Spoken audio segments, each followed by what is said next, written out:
प्रश्न तुमचे, उत्तर आमचे. अचूक, निर्भीड आणि सडेतोड. लोकशाहीचा खरा मंत्र म्हणजेच न्यूज लोक. येवले तालुक्यातील पूर्व भागातील नगरसूल, राजापूर, कोळगाव आदी परिसरात आज अचानक आलेल्या वादळी वाऱ्यासह गारपीट आणि तुफानी पावसाने अक्षरशः हाहाकार माजवला. काही वेळ सुरू असलेल्या या अवकाळी संकटाने शेतकऱ्यांच्या डोळ्यासमोर उभा असलेला पिकाचा संसार क्षणात उद्ध्वस्त केला.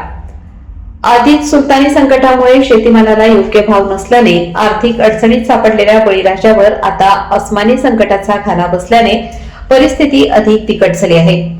काढणीच्या बंठावर असलेला गहू, डोंगळे व इतर पिके जोरदार वाऱ्यामुळे आडवी झाली असून गारांच्या तडाख्याने पिकांचे मोठ्या प्रमाणावर नुकसान झाले आहे.